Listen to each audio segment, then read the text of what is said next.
ভালোভাবে থাকবে।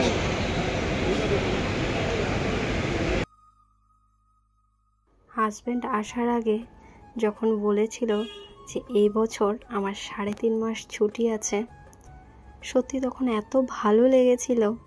কিন্তু দেখো, কপাল যায় সঙ্গে সঙ্গে 1.5 মাস হতে না হতেই আবার হাজব্যান্ডের ডাক চলে এসেছে ডিউটি যাওয়ার জন্য, মানে জয়েন করার জন্য।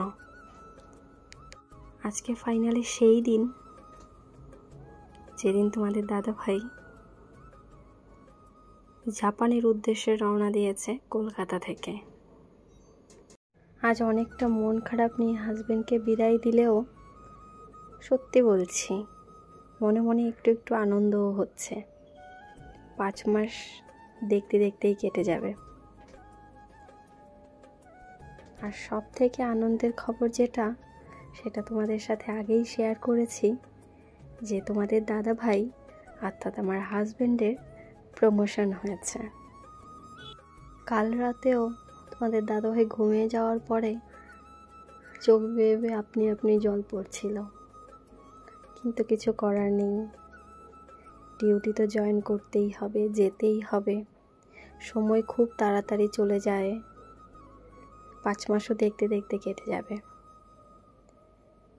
এখন মনকে এটাই বুঝিয়েছি, অনেকের হাজব্যান্ড তো 2 বছর 3 বছর 4 বছর পর পর আসে, আর আমার হাজব্যান্ড 5 মাস দেখতে দেখতেই কেটে যাবে।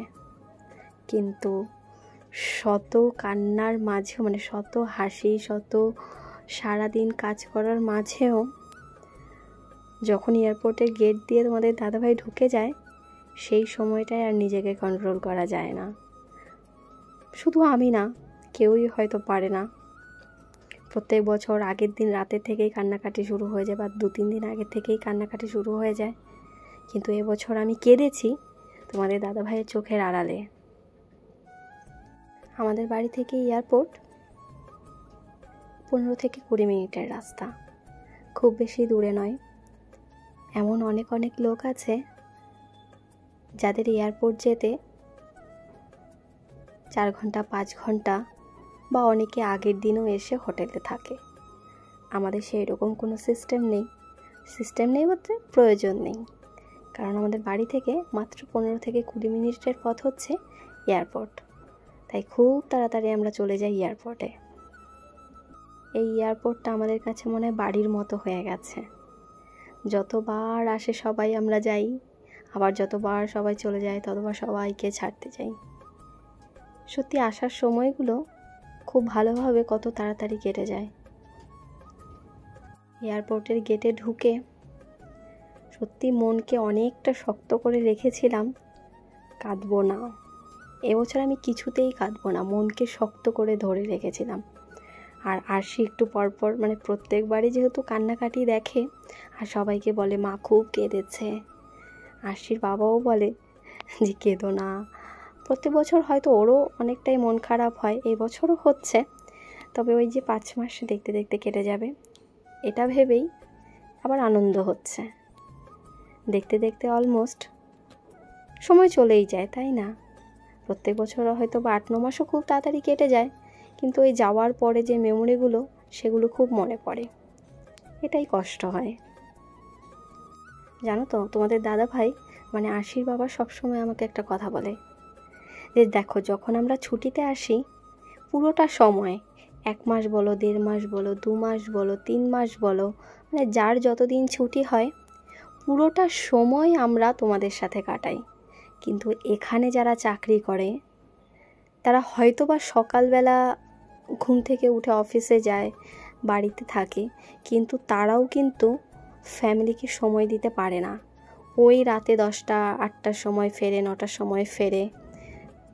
তাদের লাইফস্টাইল একটা অন্য রকমের লাইফস্টাইল হয়ে যায়, কিন্তু তারাও কিন্তু পুরোটা সময় ফ্যামিলিকে দিতে পারে না। অনেক কিছু বোঝায়, অনেক কিছু বুঝি, অনেক কিছু বলি, কিন্তু ওই মনকে কন্ট্রোল করা, মনকে বেঁধে রাখা খুবই কষ্ট।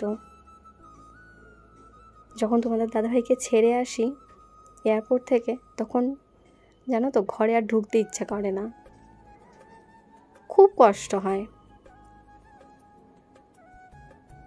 এয়ারপোর্টে পৌঁছে গিয়ে ওর অনেক মানে এইখানে যেহেতু ডোমেস্টিক ফ্লাইট ছিল, দিল্লি টু জাপান ছিল, মানে Kolkata to Delhi, Delhi to Japan ছিল, তো সেই কারণে ডোমেস্টিক ফ্লাইটগুলোতে এরকম ধরনের এখন কিছু ডকুমেন্টারি থাকে যেগুলো বাইরে দাঁড়িয়ে এখান থেকে মানে যেগুলো কাজবাজ থাকে সেগুলো এখান থেকে করে তারপরে ভেতরে যেতে হয়। তো সেই কারণে ডোমেস্টিক ফ্লাইটগুলোতে একটু ঝামেলাও বেশি হয়। ইন্টারন্যাশনাল হলে অতটা সমস্যা হয় না, আর ওদের অতটা প্রবলেমও হয় না, যেহেতু সব কিছু একদম কোম্পানি থেকে খুব সুন্দর করে গুছিয়ে রেডি করে সব কিছু পাঠায়, সেই কারণে অসুবিধা তেমন হওয়ার কথা নয়। তবে ডোমেস্টিক ফ্লাইটগুলোতে মানে একটু এদিক সেই দিক যেতে হয়, এই করতে হয় সেই করতে হয়। আমরা যখন ফ্লাইট ছিল তখন 8টার সময় তোমাদের দাদাভাইয়ের ফ্লাইট ছিল, মানে হাজব্যান্ডের ফ্লাইট ছিল 8টার সময়। তো আমরা এখানে পৌঁছাতে পৌঁছাতে প্রায় 6:30 মতো বেজে গেছে। আমরা দেরিতেই বেরিয়েছি, কারণ বাড়ি থেকে যেহেতু বেশিক্ষণ সময় লাগে না, তো সেই কারণে মানে 6:30টার মধ্যে পৌঁছে গেছি আর কি। আগেরবার তো এরকম হয়েছিল, আধ ঘন্টা আগে পৌঁছেছিলাম, কেউ নেই, আর রাত 4টে মানে ভোর 4টের সময় গিয়ে পৌঁছেছিলাম এয়ারপোর্টে।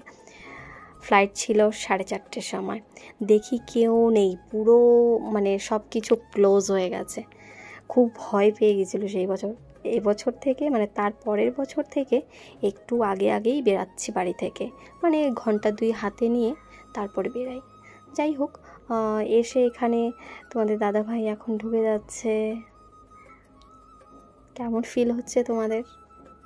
আমার বুকের ভেতরটা মনে হচ্ছে যে তোমাদের দাদাভাইয়ের সাথে আমি চলে যাই। এখনও হয়তো হাসছি, কিন্তু তখন আমার মানে ভেতরে কী হচ্ছিল একমাত্র আমি ছাড়া কেউ জানে না। এক পাশে এই পাশ দিয়ে মানে আমি তোমাদের দাদাভাইয়ের চোখের দিকে তাকাতে পারছিলাম না, মানে যেটা হয় আর কি নর্মালি প্রত্যেকবার। আমি ভেবেছিলাম এবছর আমি কাঁদবো না, কিন্তু সত্যি বিশ্বাস করো আটকে রাখা যায় না। খুব তাড়াতাড়ি তোমরা আবার আমাদেরকে একসাথে দেখতে পাবে। সবাই ভালো থেকো, সুস্থ থেকো, আমাদের জন্য সবাই আশীর্বাদ করো। তোমাদের দাদাভাই ওইদিকে চলে গেছে, চলে গিয়ে আবার এইদিকে দেখা করতে এসেছে, মানে কাজ যখন হয়ে গেছে এই পাশটাতে গিয়ে আবার একটু ঘুরে দেখতে এসেছে আমাদের। কাছে থাকলে কত ভালোভাবে সময়গুলো কেটে যায়, সত্যি তাই না? চলো সবাই ভালো থেকো, সুস্থ থেকো, আমাদের জন্য সবাই আশীর্বাদ করো।